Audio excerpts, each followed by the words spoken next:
அதுலெல்லாம் எனக்கு சந்தேகம் இல்ல ஜீவா. ஒருவேளை இதுல யாராவது யாமினியோட ஸ்டூடெண்ட்ஸா இருந்தாங்கன்னா, அவங்க எந்த மாரி இருப்பாங்கங்கிறது கொஞ்சம் கவலையா இருக்கு. வேற ஒண்ணும் இல்ல. விடு நண்பா, வரப்போறது யாமினி.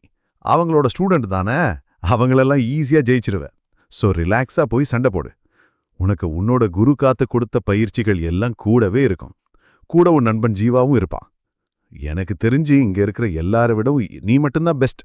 சோ இதுக்கு மேல ஏதாவது பேசினா உனக்கு பதிலா நானே சண்டைக்கு போயிருவேன் என்று ஜீவா நக்கலாக சொல்ல இருவரும் சிரித்துக் கொண்டனர். பிறகு லாவண்யா ஹரிஷிடம், ஹரிஷ், நீ என்ன பண்ணுவியோ தெரியாது, இந்த போட்டியில எப்படியாவது ஜெயிச்சு இந்த காலேஜோட பேரை கண்டிப்பா நீ காப்பாத்தி ஆகணும். மாணவர்களின் முகங்களில் தெரிந்த பயமும் பதற்றமும் அந்த சூழலை கனமாக்கின. மோனிஷா தனது இருக்கையில் அமர்ந்தபடி பூஜாவிடம் தனது ஆதங்கத்தை கொட்டித் தீர்த்துக் கொண்டிருந்தாள். அவளுக்கோ தன் தாத்தாவை எப்படி காப்பாற்றப் போகிறோம் என்ற எண்ணம் உள்ளுக்குள் பதற்றமாக மாறியது. அவள் குரலில் அதிர்ச்சியும் குழப்பமும் ஒரு சேர ஒலித்தன. என்ன பூஜா இது? என்ன போட்டி இதெல்லாம்? ஒருத்தருக்கு இன்னொருத்தர் கூட போட்டி வைப்பாங்க. அந்த போட்டியில ஜெயிக்கிறவங்க இன்னொருத்தரோட உயிரை எடுப்பாங்களா? சத்தியமா எனக்கு புரியவே இல்ல. எதுக்காக போட்டியில ஜெயிச்சா இன்னொருத்தரை கொல்லணும் என்று அவர் கேட்டபோது அவளது கைகள் நடுங்கிக் கொண்டிருந்தன. கண்களில் ஒருவித மிரட்சி தெரிந்தது. அப்போது அங்கு அமர்ந்திருந்த வைபவ் தனது நண்பனிடம், ஏண்டா, இந்த லாவண்யா மேமுக்கு போட்டிக்கு செலக்ட் பண்ண வேற ஆளே கிடைக்கலையா? போயும் இந்த ஹரிஷை செலக்ட் பண்ணி வச்சிருக்காங்க. இவன்லாம் ஜெயிச்சு நம்ம காலேஜோட பேரை காப்பாத்தலன்னு யார் அழுதா என்று கேட்க, விடு வைபவ், எப்படி இருந்தாலும் ஃபர்ஸ்ட் ரவுண்ட்லேயே இவன் வெளியில வந்துருவான். அதனால நம்ம அமைதியா உட்காந்து வேடிக்கை பார்ப்போம் என்றான். அருகிலிருந்த இன்னொரு ஃப்ரெண்ட் வைபவிடம் சொன்னான், நீ சொல்றது கரெக்டு தான் நண்பா. இந்த திறமையே இல்லாதன எதுக்காக செலக்ட் பண்ணி வச்சிருக்காங்க? எப்படியோ இன்னைக்கு நம்ம காலேஜோட மானம் காத்துல பறக்க போகுது. ஆமாடா, நீ சொல்றது கரெக்டு தான். முதல்ல இவனை காலேஜில் சேர்த்தாங்க பாரு, அவங்கள சொல்லணும் என்று இன்னொருவன் சொல்லிக் கொண்டிருந்தான். அப்போது ஜீவா குறுக்கிட்டு, டே, எவ்வளோ பட்டாலும் திருந்தவே மாட்டீங்களா? இன்னொரு தடவை ஹரிஷை பத்தி ஏதாவது பேசுறது என் காதுல விழுந்துச்சு, அங்க சண்டை நடக்கிறதுக்கு முன்னாடி இங்க கொலை விழும் என்று மிரட்டி கொண்டிருந்தான். அதற்கு ஹரிஷ், விடு ஜீவா, இவங்கள பத்தி தெரிஞ்சது தானே, இவங்க என்னை பத்தி தப்பா பேசலன்னா தான் நாம கவலைப்படணும். அதனால அவங்கள பத்தி கவலைப்படாத என்று சொல்லிவிட்டு, டே, இதுக்கு மேல ஏதாவது என்ன பம்பு இழுத்துட்டு இருந்தீங்க, உங்க யாருக்கும் பேசுறதுக்கு வாயே இருக்காது, உடைச்சிருவேன், புரிஞ்சுதா என்று கர்ஜனையுடன் கூறினான். அதனை கேட்டு அனைவரும் சற்று அமைதியாகினர். வைபவுக்கு போட்டியில் கலந்து கொள்ள வேண்டும் என்ற ஆர்வமெல்லாம் இல்லை. கலந்து கொண்டாலும் தான் ஜெயிக்க மாட்டோம் என்பதும் அவனுக்கு தெரியும். ஆனால் ஒருவேளை ஹரிஷ் இந்த போட்டியில் கலந்து கொண்டு வெற்றி பெற்றால் அவன் காலேஜ் ஹீரோவாகி விழுவான் என்பதுதான் அவனுடைய பெரிய பிரச்சனையாக இருந்தது. அதனால்தான் மீண்டும் ஹரிஷை வம்பிழுத்துக் கொண்டே இருந்தான். அதே சமயத்தில் நீதிபதிகள் மேடையில் நின்று போட்டியின் விதிகளை விளக்கிக் கொண்டிருந்தார்கள். அப்போது திடீரென்று ஒரு மாணவர் போட்டியாளராக மேடையில் நின்று கொண்டிருந்தபோது நிலைத்தடுமாறி கீழே விழுந்து மயக்கமடைந்தார். அங்கிருந்த எல்லோரும் ஒரே குழப்பத்தில் ஆழ்ந்தனர். என்ன நடந்தது? நல்லதான நின்னிருந்த, திடீர்னு எப்படி மயக்கம் போட்டான் என்று மேடையில் இருந்தவர் கேட்க, மற்றொருவர், சீக்கிரமா யாராவது தண்ணி கொண்டு வாங்க என்றார். மற்றொருவர், இங்கு யாராவது டாக்டர் இருந்தா சீக்கிரமா வாங்க, வந்து இந்த பையனுக்கு என்னாச்சுன்னு பாருங்க என்று சொன்னார். எல்லாரும் கொஞ்சம் வழிவிடுங்க, கொஞ்சம் காத்து வரட்டும், ப்ளீஸ் எல்லாரும் கொஞ்சம் விலகி போங்க என்று அவர் சொல்ல அனைவரும் விலகிச் சென்றனர். வைபவ் அவனுக்கு தெரிந்த ஆம்புலன்ஸுக்கு கால் செய்தான். ஆனால் அது பிஸியானே இருந்தது. அப்போது அவனுடைய நண்பர்களிடம், ப்ளீஸ் சீக்கிரமா நீங்களும் ட்ரை பண்ணுங்க, எந்த ஆம்புலன்ஸ் ஃபர்ஸ்ட் வருதோ அதுல ஹாஸ்பிட்டல் கூட்டிட்டு போயிடலாம் என்றான். கூடியிருந்த மாணவர்களும் ஆசிரியர்களும் என்ன செய்வது என்று தெரியாமல் பீதியுடன் நின்று கொண்டிருந்தனர். ஆனால் அந்த நேரத்தில் ஹரிஷ் மட்டும் அமைதியாக இருந்தான். அவன் உடனடியாக ஓடிச் சென்று அந்த மாணவரை சோதித்தான். நாடித் துடிப்பை சரிபார்த்து உறுதி செய்தான்.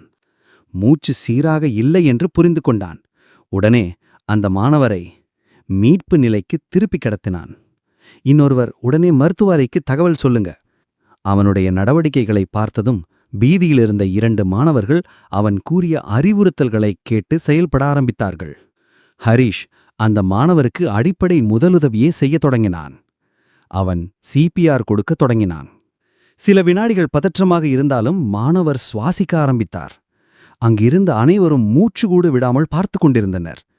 அப்போது அங்கு இருந்த மருத்துவக் குழு அந்த இடத்தை அடைந்தது. அவர்கள் இந்த மாணவனை பரிசோதித்துவிட்டு, இப்போ பயப்படுறதுக்கு எதுவும் இல்ல, ஆனாலும் ஹாஸ்பிட்டலுக்கு கூட்டிட்டு போய் 2 days அப்சர்வேஷன்ல வச்சிருக்கிறது பெட்டர்னு தோணுது. மைட் பி இவருக்கு உள்ள ஹார்ட் பிளாக் இருக்கும் சான்ஸ் இருக்கு. ஸோ ரிஸ்க் எடுக்க வேண்டாம், உடனே ஹாஸ்பிட்டலுக்கு கூட்டிட்டு போயிடலாம் என்றார். பிறகு இவருக்கு ஃபர்ஸ்ட் எய்ட் பண்ணது யாருங்க என்று கேட்க, அதற்கு வைபவ், என்னாச்சு சார்? எனக்கு அப்பவே தெரியும், இவன் ஏதோ பண்ணிட்டான், இவனால தான் அந்த பையன் இன்னும் மோசமாயிட்டான் என்று கேட்க, அதற்கு அந்த மருத்துவ குழுவைச் சேர்ந்த மருத்துவர், ஹலோ, முதல்ல என்ன சொல்ல வரேன்னு கேட்கறதுக்கு முன்னாடி நீங்க பாட்டு பேசாதீங்க. ஹரிஷ் ஃபர்ஸ்ட் எய்ட் பண்ணதுனால தான் இந்த பையன் உயிரோட இருக்கான். அதனால ஹரிஷுக்கு தான் நீங்க ஃபர்ஸ்ட் தேங்க்ஸ் சொல்லணும். இதை கேட்டதும் வைபவின் முகத்தில் ஈயாடவில்லை. அவனுக்குள் பொறாமை கொழுந்துவிட்டு எரிந்து கொண்டிருந்தது. என்னது, நாம ஒன்னு நினைச்சா இங்க வேற ஒன்னு நடந்துட்டு இருக்கு. இவன் எப்ப பார்த்தாலும் ஏதாவது ஒரு விஷயத்துல உள்ள வந்து ஹீரோவாயிடுறான் என்று உள்ளுக்குள் ஹரிஷை திட்டி தீர்த்து கொண்டிருந்தான். இப்போது அவன் மனதுக்குள், ஒருவேளை இத வச்சே இவனுக்கு நிறைய மார்க்க கொடுத்து இந்த போட்டியில ஜெயிக்க வச்சிருவாங்களோ என்றெல்லாம் பல எண்ணங்கள் ஓடத் தொடங்கின. அப்போது அருகில் இருந்த ஜீவா வைபவை பார்த்து, என்ன வைபவ், காதுல போக ரொம்ப ஜாஸ்தியா வருது, வயித்தெரிச்சல் ரொம்ப அதிகமா இருக்கோ, இந்தா எதுக்கோ இந்த தண்ணிய குடிச்சு கொஞ்சம் வயித்தெரிச்சல் அடக்கிக்கோ. இந்த சாதாரண மேட்ருக்கே வயித்தெரிச்சல்னா ஹரிஷ் இந்த போட்டியில ஜெயிச்சு வந்தானா பார்த்து செத்துற போற என்று வேண்டுமென்றே வைபவை வம்பிழுத்து கொண்டிருந்தான் ஜீவா. அந்த நேரத்தில் லாவண்யா மேம் பதட்டத்தில் இருந்தார். நீதிபதிகள் எல்லோரும் என்ன செய்வது என்று தெரியாமல் இருந்தார்கள். ஆனால் ஹரிஷ் அமைதியாக செயல்பட்டதை பார்த்ததும் நிம்மதி அடைந்தார்கள். சில நிமிடங்களுக்கு பிறகு ஆம்புலன்ஸ் வந்து அந்த மாணவரை பாதுகாப்பாக மருத்துவமனைக்கு அனுப்பியது. ஆம்புலன்ஸ் சென்றதும் ஹாலில் முழுமையான அமைதி நிலவியது. எல்லோரும் ஹரிஷை மட்டுமே பார்த்து கொண்டிருந்தனர். லாவண்யா நெகிழ்ச்சியான குரலில் எல்லாரும் முன்னும், ஹரிஷ், நாங்க எல்லாருமே பதட்டத்தில் இருந்தோம். ஆனா நீ மட்டும் கொஞ்சம் கூட தடுமாற்றம் இல்லாம இந்த சூழ்நிலையை ரொம்ப அழகா ஹேண்டில் பண்ண. Really I am proud of you என்றாள். பிறகு அங்கே அமர்ந்திருந்த முக்கிய அமைப்பைச் சேர்ந்த ஒருவர், வெரி குட் ஹரிஷ் என்று சொல்லிவிட்டு, இவ்ளோ நேரம் நீ யாரு என்னங்கிறது எனக்கு தெரியாது, ஆனா இப்ப உமால ஒரு பெரிய எதிர்பார்ப்பு வந்துருச்சு. ஸோ ஆல் த பெஸ்ட், நீ போட்டியில வின் பண்ணணும்னு நான் ப்ரே பண்ணிக்கிறேன் என்று சொன்னார். வைபவ் மட்டும் சற்று அவமானத்துடனும் கோபத்துடனும் அமைதியாக நின்று கொண்டிருந்தான். அவன் நண்பர்கள் யாருமே எந்த வார்த்தையும் பேச முடியாமல் அதிர்ச்சியில் இருந்தார்கள். ஜீவா சிரித்துக்கொண்டே வைபவிடம் வந்து கிசுகிசித்தான். டேய், ஹரிஷ் எப்படியும் முதல் சுட்டிலேயே வெளியேறிடுவான்னு சொன்னீங்களே நீங்க, இப்ப பாரு, போட்டி தொடங்கறதுக்கு முன்னாடியே அவன் எல்லாருடைய மனதிலையும் ஜெயிச்சிட்டான். ஐயோ, இவன் ஒருத்தன் எப்ப பார்த்தாலும் ஃப்ரெண்டுன்னு ஹரிஷ் பேரை சொன்னாலே வரிஞ்சு கட்டிட்டு அவனுக்கு சப்போர்ட் பண்ண வந்துருவான் என்று மைண்டு வாய்ஸில் நினைத்துக்கொண்டு அமைதியாக அமர்ந்தான் வைபவ். அப்போது திரும்பி பார்த்த ஹரிஷ் அங்கு அந்த முக்கிய 10 அமைப்பு குழுவில் இருந்த தலைவர்கள் அமர்ந்திருந்ததை கண்டான். அவன் லாவண்யாவிடம், மேம், இவங்களும் போட்டியில கலந்துக்க போறாங்களா? இல்ல ஹரிஷ், அவங்க தான் இந்த போட்டியை ஜட்ஜ் பண்ண போறாங்க. அவங்களுடைய ஒரே நோக்கம் இந்த மொத்த காலேஜில் இருந்தும் ஒரு பெஸ்டான ஸ்டூடெண்ட்டை லீடரா செலக்ட் பண்ணணும், அவ்வளவுதான் என்றாள். அந்த கிரவுண்ட்ல யாரெல்லாம் இருக்காங்க என்பதை பார்த்து கொண்டிருந்த ஹரிஷுக்கு அவன் மொபைலில் ஒரு மெசேஜ் வந்தது. அரங்கத்தின் உள்ளேயும் வெளியேயும் மாணவர்கள் கூட்டம் அலைமோதியது. அனைவரும் அடுத்தது என்ன நடக்கப் போகிறது என்று ஆவலாக காத்துக் கொண்டிருந்தனர். அப்போது ஹரிஷ், யாரது இந்த நேரத்துக்கு நமக்கு மெசேஜ் அனுப்பியிருக்கிறது என்று யோசித்துக் கொண்டே மெசேஜை ஓபன் செய்து பார்த்தான். அந்த மெசேஜை பார்த்தவுடன் அவனது கண்கள் அதிர்ச்சியில் கலங்கின. இது யாரோட வேலையா இருக்கும்? எதுக்காக நம்மளுக்கு மெசேஜ் அனுப்பி போட்டிக்கு போறதுக்கு முன்னாடி மிரட்டுறாங்க? ஒருவேளை வேணும்னே யாரும் சும்மா பிராங்க் பண்றாங்களா, இல்லை உண்மையாவே யாரோ நம்மள மிரட்டி பார்க்கிறார்களான்னு தெரியலையே என்று நினைத்து கொண்டான் ஹரிஷ். அவனுக்கு வந்த அந்த மர்மமான குறுஞ்செய்தி அவனது நிம்மதியை முழுவதுமாக உறிஞ்சுவிட்டிருந்தது. நீ வெற்றி பெற்றால் உனக்கு மிகவும் பிடித்தவர்கள் இனி உன்னுடன் இருக்க மாட்டார்கள் என்ற அந்த மிரட்டல் செய்தி வந்திருந்தது. அது அவனை மேலும் குழப்பத்தில் ஆழ்த்தியது. அருகில் இருந்த ஜீவா ஹரிஷிடம், "என்னாச்சு ஹரிஷ்? என்ன மெசேஜ் அது? ஏன் திடீர்னு உன் முகம் வாடிப்போன மாதிரி இருக்கு?" என்று கேட்டான். "ஒன்னும் இல்ல ஜீவா, சும்மா இந்த பேங்க் லோன் வாங்கிக்கோ, இடம் வாங்கிக்கோன்னு மெசேஜ் அனுப்பிட்டே இருப்பாங்கல்ல, அவங்க தான் மெசேஜ் அனுப்பி டார்ச்சர் பண்ணிட்டு இருக்காங்க. அதனால தான் டென்ஷன் ஆயிட்டேன்" என்று சொல்லி சமாளித்து விட்டான். ஆனால் அவன் முகம் மாறிப்போனதைக் கண்டு பூஜா ஏதோ நடந்திருக்கிறது என்பதை உணர்ந்து கொண்டாள்.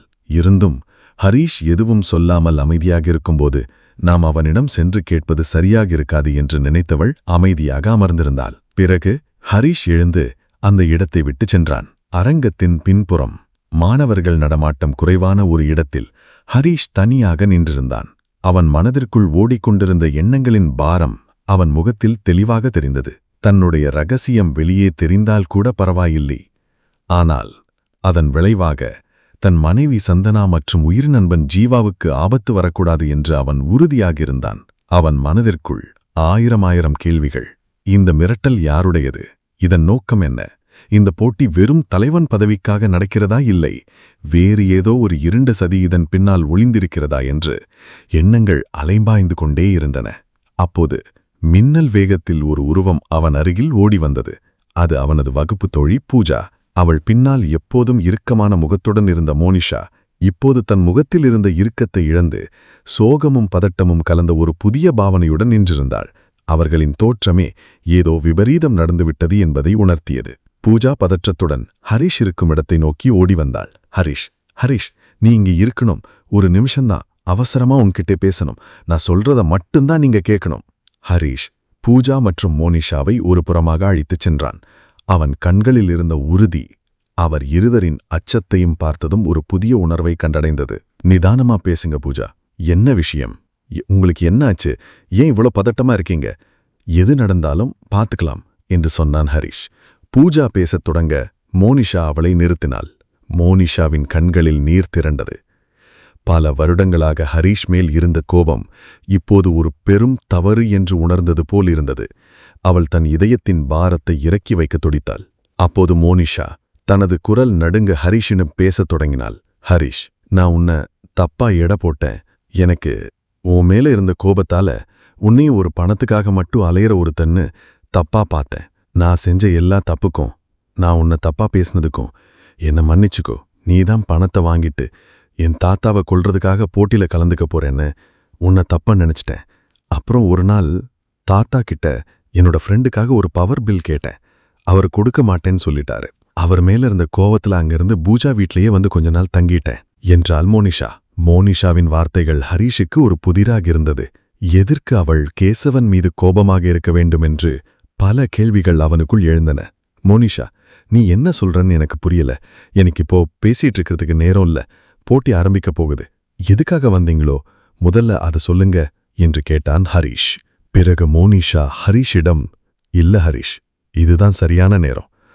நான் இங்க வந்தது உங்ககிட்ட உதவி கேட்கறதுக்காக இல்ல, உங்ககிட்ட பிச்சை கேட்க வந்திருக்கேன்.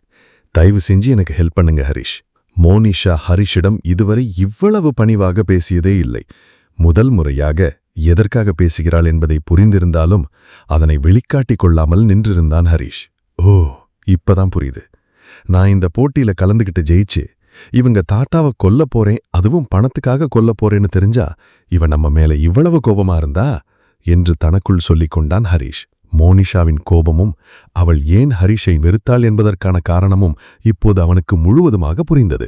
அவன் இப்போது அந்த மர்மமான குறுஞ்செய்தியையும் மோனிஷாவின் கதையையும் ஒரு சேர இணைத்து பார்த்தான். ஹரீஷ் தீவிரமான குரலில் மோனிஷாவிடம், "அப்படின்னா இந்த போட்டியோட நோக்கம் என்ன? என்னை அழிக்கணும்னு தான் உங்க எண்ணமா?" எங்கு மோனிஷா என் கண்களில் கண்ணீருடன் ஹரீஷிடம், "போட்டி தொடங்க போறதுக்கு சில நாட்களுக்கு முன்னாடி தாத்தாவை பார்க்கணும் போல இருந்துச்சு. அதனால வீட்டுக்கு போய் பார்க்கலாம்னு போயிருந்தேன். அப்ப வாசல்ல பாடி கார்ட்ஸ் எல்லாம் அடிபட்டு கீழே கிடந்தாங்க. வீட்டுக்குள்ள ஃபுல்லா போய் தேடி பார்த்தேன். ஆனா தாத்தாவை எங்கேயுமே காணோம். என் தாத்தா சில மர்மமான நபர்களால் கடத்தப்பட்டார். நானும் என் தாத்தாவோட ஃப்ரெண்ட்ஸ் அப்புறம் பெரிய ஆளுங்களை வச்சு தேடி பார்த்தேன். ஆனா நோ யூஸ். அவர் எங்கே இருக்காரு, அவரை எதுக்காக கடத்துனாங்கன்னு கண்டுபிடிக்கவே முடியல. எந்த க்ளூவும் கிடைக்கல. ஆனா ஒரு வாரம் முன்னாடி ஒரு இடத்துல ஒரு பழைய சட்டப்பையில ஒரு துண்டு சீட்டு கிடைச்சது. அது என் தாத்தாவோட கையெழுத்து தான். என்று சொல்லிக்கொண்டே மோனிஷா தன்னுடைய பையிலிருந்து சுருக்கப்பட்ட ஒரு காகிதத்தை எடுத்தாள். அது மிகவும் பழையதாக மடித்து மடித்து அழிந்தப்பட்டிருந்தது. அவள் நடுங்கும் கைகளுடன் அதை விரித்தாள். ஹரிஷ் அதை படித்துப் பார்க்க அவனது இதயம் சில வினாடிகள் நின்றது. அதில் என்னை காப்பாற்ற ஒரே வழி ஒரு வீரன்தான். அவன் போட்டியின் களத்தில் இறங்கியுள்ளான். அந்த போட்டி முடியும்போது நான் பரிசு பெறுவேன்.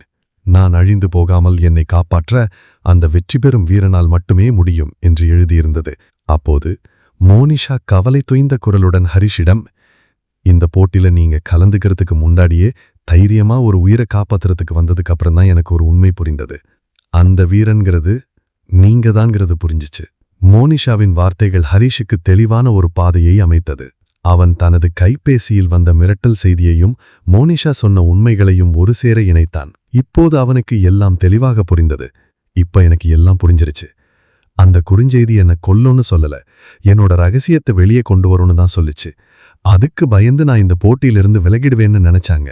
ஆனா இந்த விளையாட்டுல தோற்றால் கேசவன் கொல்லப்படுவார். என்னுடைய வாழ்க்கையை விட, என் நண்பர்கள் மற்றும் என் குடும்பத்தினரின் வாழ்க்கையை விட ஒரு உயிரை காப்பாற்றுவதுதான் இப்ப முக்கியம். ஹரிஷ் தன்னுடைய கண்களை மூடினான்.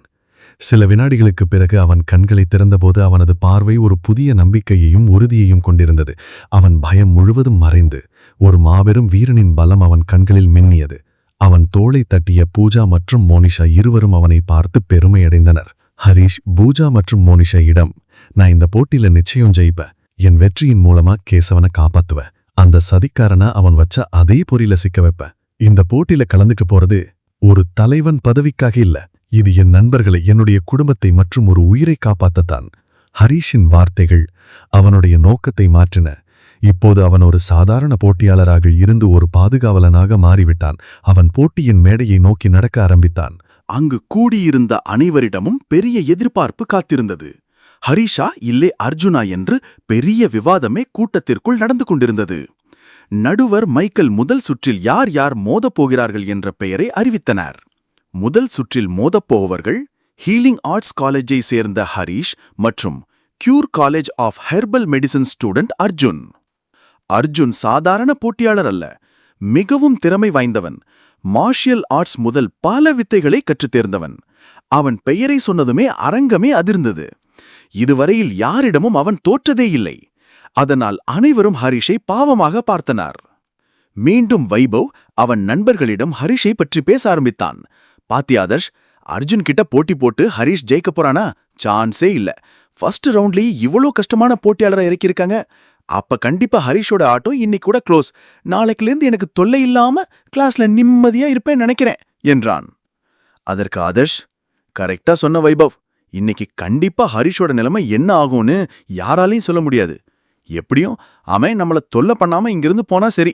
எப்ப பார்த்தாலும் அவன் தான் ஹீரோ மாதிரி எல்லாத்துலயும் மூக்க நுழைச்சி முன்னாடி வந்து நிப்பான். இன்னைக்கு தெரியும் அவன் எவ்வளவு பெரிய ஹீரோங்கிறதுன்னு என்றான். மேலும் வைபவின் மற்றொரு நண்பன், உங்கூட ஹரிஷ் எப்ப பார்த்தாலும் வம்பு எடுத்துக்கிட்டே இருக்கிறது லாவண்யா மேடத்துக்கு பிடிக்கல போல. அதனாலதான் இவனை இந்த போட்டியில ஹரிஷை கோர்த்து விட்டு வேடிக்கை பார்க்கறாங்க நினைக்கிறேன் என்று கூறினான்.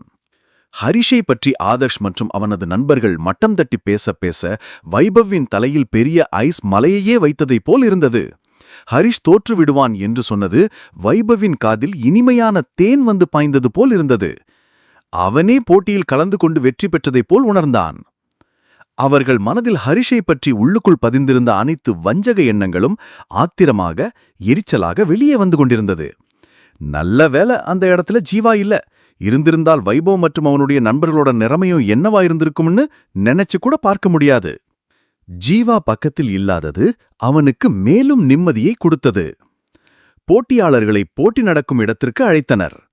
அப்போது அருகில் இருந்த ஜீவா, ஹரிஷ், உன்னை நம்பிதான் பெட்டு கட்டியிருக்கேன். சோ நீ நிறைய போட்டியில ஜெயிக்க ஜெயிக்க நான் பெட்ல ஜெயிச்சுக்கிட்டே இருப்பேன், நிறைய சம்பாதிச்சுக்கிட்டே இருப்பேன். சோ உன்னை நம்பிதான் இருக்கேன், பாத்துக்க என்றான் ஜீவா. அதற்கு ஹரிஷ், என்ன ஜீவா சொல்ற? பெட்டு கட்டியிருக்கியா? அது எப்படி ஃபர்ஸ்ட் யார் ஸ்டார்ட் பண்ண போறாங்க, யார் ஜெயிக்க போறாங்கன்னு தெரியாம நீ எப்படி பெட்டு கட்ட ஆரம்பிச்ச என்று கேட்க, இல்ல ஹரிஷ், ஆல்ரெடி ஒரு சிலருக்கு மட்டும் யார் ஃபர்ஸ்ட் ரவுண்ட்ல கலந்துக்க போறான்னுங்கிற டீடைல்ஸ் கிடைச்சிருச்சு. நானும் உன் பேர்ல பெட் கட்டிட்டேன். சும்மா சாதாரண போட்டியில நண்பா. உன்னை நம்பி நிறைய இன்வெஸ்ட் பண்ணிட்டேன். சோ கண்டிப்பா எப்படியாச்சும் ஜெயித்துட்டு வந்துரும் என்றான். அட பாவி, எனக்கு என் மேல நம்பிக்கை இல்ல. ஆனா நீ எந்த நம்பிக்கையில என் மேல பெரிய அமௌண்ட்ல பெட் கட்டி வச்சிருக்கேன்னு சொல்ற என்று கேட்டான் ஹரிஷ். அதெல்லாம் எனக்கு தெரியாது, நீ ஜெயிக்கிற அவ்வளோதான் என்று மிகவும் கூலா பதில் சொன்னான் ஜீவா. அதற்கு ஹரிஷ், டேய், நான் சூப்பர் ஹீரோ இல்லடா, அவனை பாத்தியா, மலமாடு மாதிரி இருக்கான், அவன் கூட எப்படி ஜெயிக்க போறான்னு நானே யோசிச்சுட்டு இருக்கேன். நான் ஒரு சாதாரண மனுஷன்டா, நீ ஏன் எதையோ யோசிச்சு பெட்டு கட்டி வச்சிருக்க? அப்போது ஹரிஷின் மைண்ட் வாய்ஸில், நான் உனக்கு அப்படி என்னடா பெருசா பண்ணிட்டேன்? இதுவரைக்கும் ஒரு தடவை கூட என்னை விட்டு கொடுத்ததே இல்ல. என் மேல எப்ப பார்த்தாலும் இவ்ளோ நம்பிக்கை வைக்கிற. எனக்கு பதிலா உன்னோட உயிரை கொடுக்கறதுக்கு முன்னாடி வந்து நிக்கிற. உன்னோட நம்பிக்கையை காப்பாத்துறதுக்காகவாவது நான் ஜெயிச்சே ஆகணும் போல இருக்கே என்று நினைத்து கொண்டான். போட்டி ஆரம்பமாக போகிறது என்று குரல் ஒலித்தது. சிறிது நேரத்தில் நடுவர் பி ரெடி என்று சொன்னதும் போட்டி ஆரம்பமானது.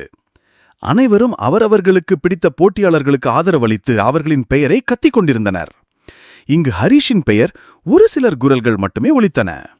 ஜீவா, சந்தனா, பூஜா போன்றவர்களின் குரல்கள் மற்றும் ஹரிஷ் காப்பாற்றிய அந்த போட்டியாளரின் நண்பர்கள் மட்டுமே ஹரிஷின் பெயரை உச்சரித்துக் கொண்டிருந்தனர்.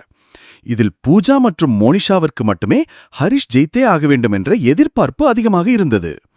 சந்தனாவுக்கு எப்படியாவது ஹரிஷ் எந்த காயமும் படாமல் தப்பித்து வெளியே வந்தால் போதும் என்று நினைத்துக் கொண்டிருந்தாள். அரங்கமே அமைதியாயிருந்தது. அது புயலுக்கு முன் வரும் பயங்கரமான அமைதி போல் இருந்தது. ஆயிரக்கணக்கான மாணவர்கள் சீட்டின் கார்னரில் வந்து அமர்ந்து நடக்கப் போவதை காத்துக் கொண்டிருந்தனர். ஃபர்ஸ்ட் ரவுண்ட் என்ற விசிலுடன் ஒரு குரல் ஒலித்தது. அதில் cure college of herbal medicine கல்லூரியிலிருந்து அசைக்க முடியாத வீரன் அர்ஜுன் என்று சொன்னதும் அர்ஜுன் மெதுவாக நடந்து வந்தான். அவனது 6.2 அடி உயரமும் கல்லைப் போல செதுக்கப்பட்ட உடலும் பார்ப்பவர்களை மிரளச் செய்தது. உடலெல்லாம் இருந்த டாட்டூக்கள் அவன் ஒரு சாதாரண மனிதன் இல்லை என்பதை உணர்த்தின. அவன் கண்களில் ஒரு கொடூரமான கொலைவெறி. அவன் நடக்கும் சத்தம் ஒரு சிறிய நிலநடுக்கம் போல இருந்தது. கூட்டத்திற்கு ஒரு சிலருக்கு அவனை கண்டதும் அதிர்ச்சியாக இருந்தது. கூட்டத்தை பார்த்ததும் ஒரு சில மாணவர்கள் பயத்துடன், டேய், ஹரிஷுக்கு இன்னைக்குதான் கடைசி நாளு என்ற ரகசியமாக பேச ஆரம்பித்தனர். மற்றும் சிலர், என்னடா இது, ஆட்ட புடிச்சு சிங்கத்தோட குகைக்குள்ள தள்ளுன மாதிரி இருக்கு என்று கிசுகிசுத்துக் கொண்டிருந்தனர். ஒருவன் சொன்னான், மச்சான், இவன் சாதாரணமானவன் இல்ல, அண்டர் கிரவுண்ட் ஃபைட் சாம்பியன். ஒரே சண்டையில 3 பேரோட எலும்ப முறிச்சவன். ஹரிஷ்க்கு ஒரு வாய்ப்பும் இல்ல. பாவண்டா ஹரிஷ், இவன்கிட்ட போய் மாட்டிக்கிட்டானே. கன்ஃபார்மா உன்னோட கதை இன்னைக்கு கந்தல். கடவுள் தான் இவனை காப்பாத்தணும். அதை கேட்டதும் பூஜா நடுங்கினாள். ஹரிஷ் பாதுகாப்பா இருக்கணும், அவனால மட்டும்தான் நம்ம கல்லூரியோட எதிர்காலத்தை காப்பாத்த முடியும் மற்றும் மோனிஷாவும் தாத்தாவை காப்பாத்த முடியும் என்று நினைத்துக் கொண்டாள். மற்றொரு புறம் அர்ஜுனின் உருவத்தைக் கண்டு சந்தனாவிற்கு நடுக்கமே ஏற்பட்டு விட்டது. ஹரிஷ் எப்படி இந்த மலை போல் இருப்பவனை ஜெயிக்க முடியும் என்று தோன்றியது. இதற்கு மேல் எதுவும் செய்ய முடியாது என்று நினைத்தவள் கடவுளை பிரார்த்தித்துக் கொண்டு அமைதியாக அமர்ந்து கொண்டாள். மைக்கில் அடுத்த அறிவிப்பு ஒலித்தது. ஹீலிங் ஆர்ட்ஸ் கல்லூரியிலிருந்து வெரி டேலண்டட் ஹரிஷ் என்றதும் இப்போது ஃபோக்கஸ் லைட் அர்ஜுனிடமிருந்து விலகி ஹரிஷ் மீது விழுந்தது. ஹரிஷ் அமைதியாக வந்தான். அவனை பார்த்தாலே அமைதியான மற்றும் ஆர்ப்பாட்டமில்லாத தோற்றம் மட்டுமே தெரிந்தது. அவனுக்கு எந்த மாஸ் ஹீரோ என்ட்ரி பின்னணி இசையும் இல்லை, எந்த திமிரும் இல்லை. சாதாரண உடையில் இருந்தாலும் அவனது கண்களில் இருந்த தீ மட்டும் ஒரு ரகசிய வலிமையை கத்திக் கொண்டிருந்தது. ஜீவா அவனது தோளை தட்டி, நண்பா, ஞாபகம் வச்சுக்கோ, உன்னோட பலம் தசையிலிருந்து வரல, மனசிலிருந்து தான் வருது. நீ அமைதியா இருந்தா எந்த புயலையும் பெரிய அசைக்க முடியாத சக்தியா இருந்தாலும் ஈஸியா ஜெயிக்கலாம் என்றான் ஜீவா. ஹரிஷ் சிரித்துக்கொண்டே, ஜெயிப்பேனா தோப்பேனா தெரியல ஜீவா, ஆனா மத்தவங்களோட உருவத்தை பார்த்து I will never give up. So நீ கவலைப்படாத, என்னால முடிஞ்ச அளவுக்கு கண்டிப்பா ஜெயிக்க ட்ரை பண்றேன் என்றான். பெல் அடித்ததும் அர்ஜுன் மின்னல் வேகத்தில் ஹரிஷை நோக்கி வந்தான். தடாக், ஒரு இடி போன்ற குத்து. அதனை கண்ணிமைக்கும் நேரத்தில் தனது கைகளால் தடுத்து நிறுத்தினான் ஹரிஷ். சத்தம் மட்டும் மைதானம் முழுக்க அதிர்ந்தது. ஹரிஷ் கடைசி நொடியில் அவ்வளவு பெரிய உருவத்தின் பஞ்சை அசால்ட்டாக கையில் தடுத்ததை ஒருவராலும் நம்பவே முடியவில்லை. அனைவரும் வாயை பிளந்து கொண்டு ஆச்சரியத்தில் பார்த்து கொண்டிருந்தனர். கூட்டத்தினர் அனைவரும் அதிர்ச்சியில் வாவ் என்று கத்தினார்கள். அர்ஜுன் சிரித்தான். டேய், நீ என்ன அவாய்ட் பண்ணி வின் பண்ணிப்பியா? இன்னும் கொஞ்ச நேரத்துல உனக்கு லைஃபே இருக்காது. அதுக்கப்புறம் நீ என்ன போய் மிஸ் பண்ண போற? இன்னும் கொஞ்ச நேரத்துல உன் உயிரும் என் கையில தம்பி என்றான். ஹரிஷ் அமைதியாக பதில் அளித்தான். பாஸ், ரொம்ப பேசுறது போர் அடிக்குது. அடிச்சு பார்த்து டிசைட் பண்ணிக்கலாமா யார் ஜெயிக்க போற யார் தோக்க போறான்னு உன் ஆணவன்தான் உன்னோட உண்மையான பலவீனம். உன்னோட அழிவுக்கு நீயே காரணமாக போற என்றான் ஹரிஷ். அர்ஜுனின் ஒவ்வொரு குத்தும் அடியும் முழங்கும் காற்றை கிழித்தன. அர்ஜுனின் அடுத்தடுத்த அடிகள் இதேபோல் இறங்கிக் கொண்டே இருந்தது. ஹரிஷ் சற்று தடுமாறினான்.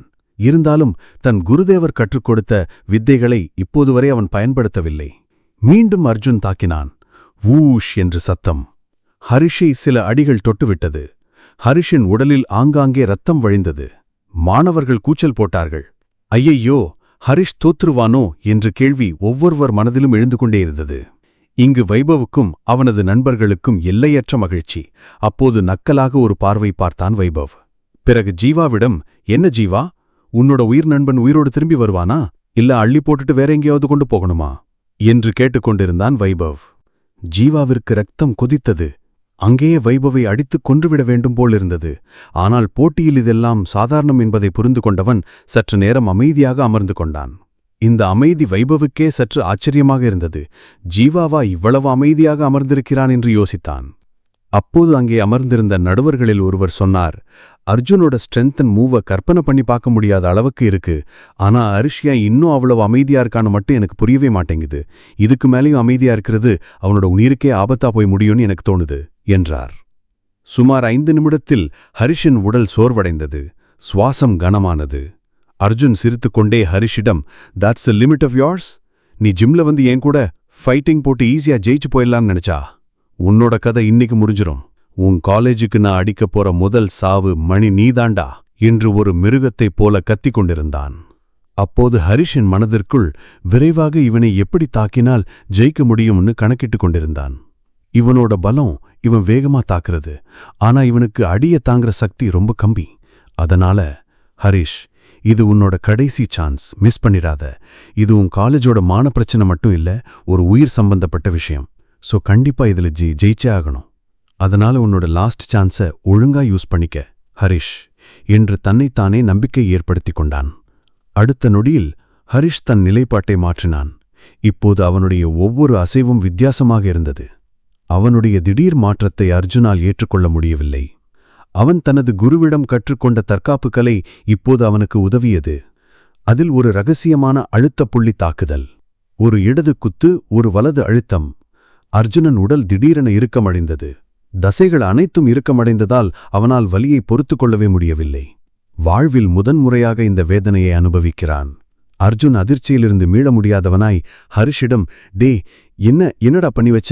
என் கை கால் எல்லாம் வேலை செய்ய மாட்டேங்குது" என்று பதற்றத்துடன் கேட்டான்.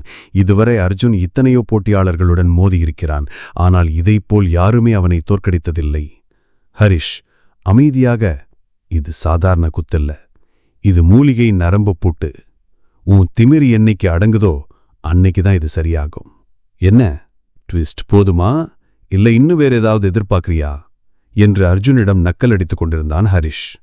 கொஞ்ச நேரத்துக்கு முன் ஹரிஷ் இவனிடமிருந்து தப்பித்து விடுவானா என்று யோசித்த அனைவரும் ஹரிஷின் மூவை பார்த்து வாயடைத்து போய் அமர்ந்திருந்தார்கள். கொஞ்சம் கொஞ்சமாக ஹரிஷுக்கு ரசிகர்கள் அதிகமாகிக் கொண்டிருந்தார்கள். அனைவரும் ஹரிஷின் பெயரை சொல்லி ஆரவாரித்துக் கொண்டிருந்தார்கள். கூட்டத்தினர் அனைவரும் வாவ் என்று கத்தினார்கள். நடுவர்கள் அவர்களின் திறமை மற்றும் அவர்கள் பயன்படுத்தும் முறை, புதிதாக ஏதும் பயிற்சிகளை உபயோகப்படுத்துகிறார்களா என்பது போன்ற அனைத்தையும் குறிப்பெடுக்க ஆரம்பித்தார்கள். ஹரிஷின் இந்த தாக்குதல் நடுவர்களையே சற்று வியப்பில் ஆழ்த்தியது. அவன் மீது தவறான கண்ணோட்டத்தில் இருந்த அனைவருக்கும் இப்போது ஹரிஷ் சற்று திறமையானவன்தான் என்பது புரிந்தது. இதுவரை சந்தோஷமாக இருந்த வைபவ் மற்றும் அவரது நண்பர்கள் இப்போது முகத்தில் சோகத்துடன் அமர்ந்திருந்தார்கள். இந்த வாய்ப்புக்காகவே காத்திருந்தவனைப் போல ஜீவா மீண்டும் ஆரம்பித்தான். "என்ன தம்பி வைபவ், முன்னாடி ஏதோ சொன்ன மாதிரி என் காதில் விழுந்துச்சே. மறுபடியும் என்ன சொன்னேன்னு தெரிஞ்சுக்கலாமா?" என்று ஜீவா நக்கலாக கேட்க, அதற்கு வைபவ், "இல்ல ஜீவா, அந்த சிச்சுவேஷன் அந்த மாதிரி இருந்துச்சு, அதனால அப்படி சொன்னேன். அதுக்காக ஹரிஷ் தோத்துட்டான்னு நான் ஒன்னும் சொல்லலையே" என்று எதையோ உளறி சமாளித்தான் வைபவ். அப்போது வைபவின் மைண்ட் வாய்ஸில், "நல்ல வேலை, ஏதோ ஒன்ன சொல்லி சமாளிச்சிட்ட. இல்லனா இந்நேரம் அவன் அங்க அந்த பாடி பில்டரை பிரிச்சு மேய்ஞ்ச மாதிரி இவன் இங்க என்ன பிரிச்சு மேய்ஞ்சிருப்பான். வேண்டாம் வைபவ், இதுக்கு மேல உன் வாயை திறக்காம அமைதியா உட்காந்துக்க. எந்த நேரத்துல என்ன நடக்குதுன்னு புரியல. அதனால அமைதியா வேடிக்கை பார்த்துட்டு கிளம்பிடலாம். ஏண்டா, எங்க அப்பா எவ்வளோ பெரிய ஆளு, இவங்க 2 பேரும் சேர்ந்து என்ன ஒரு காமெடி பீஸ் லெவலுக்கு கொண்டு வந்துட்டானுங்களே" என்று நினைத்து வருத்தத்தில் அமர்ந்திருந்தான். வைபவின் நிலைமையே இப்படி இருக்கும்போது அவன் நண்பர்களின் நிலைமை என்னவென்று சொல்லக்கூட முடியவில்லை. அனைவரும் இருந்த இடமே தெரியாமல் அமைதியாக அமர்ந்திருந்தார்கள். இங்கு வைபவின் நிலைமை இவ்வாறு சென்று கொண்டிருக்க, அங்கே அர்ஜுனன் நிலைமையோ படுமோசமாக இருந்தது. அவனால் நடக்கவோ அசையவோ முடியவில்லை. அதனால் ஹரிஷிடம் கெஞ்சிக் கொண்டிருந்தான். ஹரிஷ், ப்ளீஸ் என்னை இதிலிருந்து விடுவிச்சிடு, நான் தோத்துட்டேன்னு ஒத்துக்கிறேன் என்று விடாமல் கெஞ்சிக் கொண்டே இருந்தான். அப்போது ஹரிஷ் அர்ஜுனிடம், எப்பவுமே ஓவர் பில்டப் உடம்புக்காகாது. நீ எப்போ ஆணவத்தோட பேசினியோ அன்னைக்கே உன் அழிவு ஆரம்பமாயிருச்சுன்னு எனக்கு தெரிஞ்சிருச்சு. ஸ்டார்ட் ஆன ஒரு நிமிஷத்துல உன்னை இந்த மாதிரி செஞ்சிருக்க முடியும். ஆனா உனக்கு உன்னோட தப்ப புரிய வைக்கணுங்கிறதுக்காக தான் உன்னை கொஞ்சம் விளையாட விட்டு வேடிக்கை பார்த்தேன். அதனால யாரையும் உருவத்தை வச்சு எடை போடாத. நம்ம ஜெயிச்சு எவ்வளவு பெரிய இடத்துக்கு போனாலும் ஆணவமும் அகங்காரமும் இருக்கிற வரைக்கும் அது நம்மளை சீக்கிரமா கீழே தள்ளிரும். இனிமேலாவது யார்கிட்டையும் இந்த மாதிரி திமிரா பேசாம அமைதியா நடந்துக்க பழகு. இத்தனை பேர் முன்னாடி இதுக்கு மேலேயும் நீ அசிங்கப்படுறத நான் விரும்பல. அதனால நான் உன்னை இதிலிருந்து விடுவிக்கிறேன் என்றான் ஹரிஷ். முழு கதையையும் கேட்டு மகிழ பாக்கெட் FM APP டவுன்லோட் செய்யுங்கள். லிங்க் டிஸ்கிரிப்ஷனில் கொடுக்கப்பட்டுள்ளது.